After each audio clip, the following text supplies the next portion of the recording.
তো বন্ধুরা দেখো আমার ছেলে কি সুন্দর কম্বলের ভেতরে ঘুমাচ্ছে, দেখো মুড়ি দিয়ে নিজে নিজে।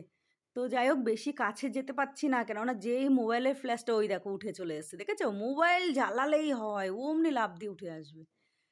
তো গুড মর্নিং বন্ধুরা, তোমরা সবাই কেমন আছো? আশা করি খুব খুব খুব ভালো আছো। আমরাও খুব ভালো আছি। মিঠু পিন্টুর পরিবার থেকে তোমাদের সবাইকে অনেক অনেক ভালোবাসা। তো বন্ধুরা চলে আসলাম নতুন একটা দিন নিয়ে, নতুন একটা ভিডিও নিয়ে।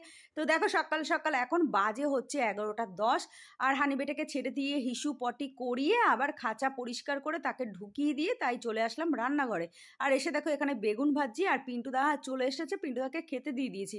তো আজকে আর বাসি ভাত টাত নেই, সেই জন্য পিন্টুদাকে পাউরুটি, কলা, লাড্ডু আর মিষ্টি দিয়ে দিলাম। তো পিন্টুদা ঘরে খাচ্ছে, আর আমি এখানে রান্না বসিয়ে দিয়েছি, মেয়ের জন্য দুটো বেগুন ভাজি। আর আজকে করব সেই আগের দিন তেল পটকা এনেছিলাম না, সেই তেল পটকা ভাজা করব। তো চলো, এখানে বেগুন আলাদা করে ভেজে নিয়েছি, এটা আমার সুবিধা হয়, ভেজে রাখলে কি তেল পটকাটাও ভালো করে ভাজা হবে। তারপরে গিয়ে বেগুনটা দিয়ে একটু নাড়াচাড়া করে নামিয়ে দেবো, তাহলে তেল পটকাটাও ভালো করে ভাজা হলো, বেগুনটাও ভালো করে ভাজা হবে, এই আর কি।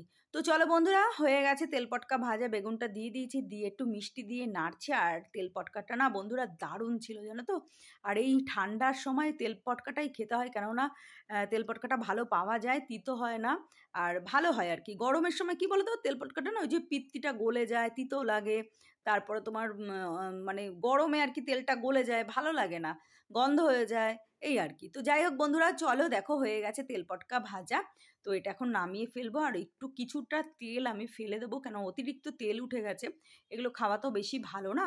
তো যাই হোক, ছেঁকে ছেঁকেই আমি পিন্টুদাকে আর মেয়েকে দেবো। দেখো তেল পটকাটা নামিয়ে ফেলেছি। তো একটু রসুন থেতো করে দিয়েছিলাম, আর পেঁয়াজ, কাঁচা লঙ্কা, নুন, মিষ্টি, ব্যাস, আর একটু হলুদ। তো হয়ে গেছে, তেল পটকাটা রেখে আসলাম টেবিলে। আর চলো আজকে করব হচ্ছে চিংড়ি মাছের মালাইকারি, মানে গলদা চিংড়ির মালাইকারি। তো চলো বন্ধুরা, দেখো মাছটা ভালো করে একদম বেছে টেছে নিয়েছিলাম, আর মাছের পিঠ থেকে খোসা ছাড়িয়ে ভেতর থেকে সুতোটা বের করে নিয়ে ভালো করে গরম জল দিয়ে ভালো করে ধুয়ে নিয়েছি। কেননা এই বড় বড় যে দাঁড়গুলো দেখছো না, হাত পাগুলো দাঁড়গুলো, সেইগুলো আমি কাটিনি, কেননা ওগুলো চিবাতে না বেশ ভালো লাগে, সেই জন্য ওগুলো রেখে দিয়েছি। আর পেটের থেকে কতগুলো পা আমি ছিঁড়ে ছিঁড়ে ফেলে দিয়েছি। তো এই আর কি। আর হচ্ছে যাই হোক বন্ধুরা, আমরা খেতে ভালোবাসি বলে আমি রেখে দিয়েছি, যারা ভালোবাসে না তারা কেটে এটা ফেলে দেয়। তো চলো, হয়ে গেছে চিংড়ি মাছ ভাজা। তো আজকে করব হচ্ছে চিংড়ি মাছের মালাইকারি, কিন্তু নেই হচ্ছে নারকেল। তো এখন কি করব, নারকেল নেই বলে কি খাবো না মালাইকারি, তো সেই জন্য ভাবলাম চলো দুধ দিয়ে দিই। তো এটাই আর কি। তো দেখো কড়াইয়ের মধ্যে গরম মশলা ফোড়ন দিয়ে দিয়েছি, এলাচ আর লবঙ্গ আর একটু দারচিনি দিয়ে দিয়েছি। তো আর কিছুই দেবো না তেলের মধ্যে। তো আর এখানে কাজু বাদাম পেস্ট, পোস্ত, সর্ষে, কালো সর্ষে, সাদা সর্ষে, কাজু বাদাম, পোস্ত, একটু কাঁচা লঙ্কা, হলুদ, নুন, এই সমস্ত দিয়ে দিয়েছি। আর একটু পেঁয়াজ দিয়ে দিয়েছি, একটু রসুন, একটু আদা, যেহেতু মালাইকারিতে এগুলো একটু লাগে সেই জন্য দিয়ে দিয়েছি। দিয়ে সমস্তটা একসঙ্গেই পেস্ট করেছি, অনেকে আলাদা আলাদা ভাগে ভাগে দেয়, তো আমি আর ওই অত খাটলাম না। আর যেহেতু মাছটা অল্প, সেই জন্য একসঙ্গেই পেস্টটা করে নিলাম, কেননা ভাগে ভাগে করতে গেলে না মিক্সির বাটিতে আবার অসুবিধা হয়ে যায়, ছিবড়া ছিবড়া থাকে, তো সেই জন্য আর কি একসঙ্গেই দিয়ে দিলাম। তো চলো দেখো হয়ে গেছে আমার মালাইকারি, মানে ঝোলটা ফুটে গেছে, মানে পানসা ভাবটা কেটে গেছে, তারপরে গিয়ে মাছটা দিয়ে দিলাম।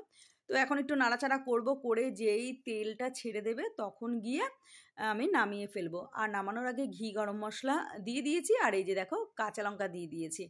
তো এই আর কি, দেখো কমপ্লিট আমার চিংড়ি মাছের মালাইকারি। তো দেখো তেল ছেড়ে দিয়েছে, আর অসাধারণ খেতে হয়েছিল বন্ধুরা, পুরো মানে অনুষ্ঠান বাড়ির মতো টেস্টটা হয়েছিল, খুব সুন্দর হয়েছিল। হ্যাঁ, আর একটা জিনিস দিয়েছিলাম, বাটার মধ্যে একটু মৌরি দিয়ে দিয়েছিলাম। তো যাই হোক, খুব সুন্দর হয়েছিল, পুরো অনুষ্ঠান বাড়ির মতনই খেতে হয়েছিল, আর সেন্টটা পুরো ওরকমই উঠেছিল। তো চলো বন্ধুরা, দেখো টেবিলে রেখে দিলাম, আর তোমাদেরকে একটু নাড়িয়ে দেখাচ্ছি, কেননা গ্রেভির মধ্যে না মাছটা ঠিক বোঝা যায় না। তো চলো বন্ধুরা, এখানে ভাত বসিয়ে দিয়েছি, আর একটু হরলিক্স করে নিয়েছি, আমার জন্য চা খাবো না আজকে।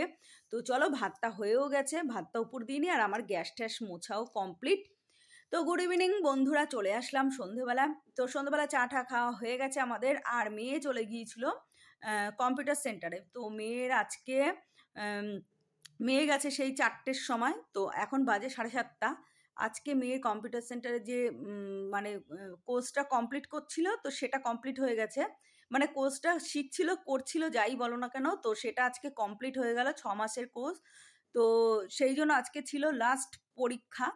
আর দেখো লাস্ট পরীক্ষা দিয়ে আসার সময় তো এখানকার মানে স্যারেরা ওদেরকে মানে খেতে দিয়েছে। তো দেখো এইটা মেয়ে আলাদা নিয়ে এসছে কিনে এইটা।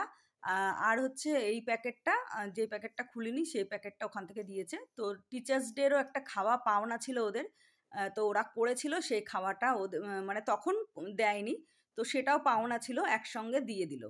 তো যাই হোক চলো, মেয়েকে বললাম হাত পা ধুয়ে নে, টিফিন করে নে, এটাই আজকে টিফিন করিয়ে দেবো মেয়েকে। আর মেয়ে বলছে 3টে ভাগ করো, 3 জনে খাবো। তো আমি বলছি ঠিক আছে তুই আয়। তো মেয়ে হাত পা ধুয়ে ছুরি নিয়ে চলে এসছে, 3টে ভাগ করবে। তো এগুলো সব চিকেনের আইটেম, দারুণ খেতে, তোমরা খেয়েছো জানি। তো যাই হোক চলো বন্ধুরা, এখন টিফিন করে নিই। তো মেয়ে এটা দেবে ভাগ করে, আমি আর পিন্টুদা খাবো বসে বসে, মেয়েও খাবে। আর হানিবেটাকেও একটু দেবো ওপর থেকে আর কি, একটু রুটির মানে একটু খোসা টোসা দেবো, নাহলে হাঁ করে তাকিয়ে থাকবে। তো বন্ধুরা খাওয়া দাওয়া হয়ে গেছে, পিন্টুদা আড্ডা মারতে চলে গেছে, আর মেয়ে ঘরে টিভি দেখছে, আর আমি চলে আসলাম রান্নাঘরে। আর এখানে দেখো একটু ডাল সিদ্ধ ছিল ফ্রিজে, সেটা বের করে নিয়ে একটু ফোড়ন দিয়ে দিলাম, শুকনো লঙ্কা আর কালো জিরে আর হচ্ছে কালো সর্ষে, আর একটু টমেটো দিয়ে দিয়েছি। টমেটোর ডালটা খেতে বেশ ভালোই লাগে। তো যাই হোক, আর এখানে পেঁয়াজ কলি ভাজছি দেখো আলু দিয়ে। তো ভাজাটা হয়ে গেছে, কারণ ওবেলা সবজি টবজি কিছু করিনি, তো ডালও নেই, আর মাছটা একবেলাতেই উঠে গেছে। আর খাওয়ার সময় করে নেব হচ্ছে ডিমের অমলেট। আজকে ওবেলা শুধু মানে চিংড়ি মাছ আর তেল পটকা দিয়েই খাওয়া হয়েছে। আর এবেলা হচ্ছে ডিমের অমলেট, পেঁয়াজকালি ভাজা আর হচ্ছে এই টমেটোর ডাল, এটা দিয়েই খাওয়া হবে আজকে রাতে। তো আজকে রাতের মেনু এই। তো চলো আজকের মতো ভিডিওটা এখানেই শেষ করলাম, টাটা, গুড নাইট।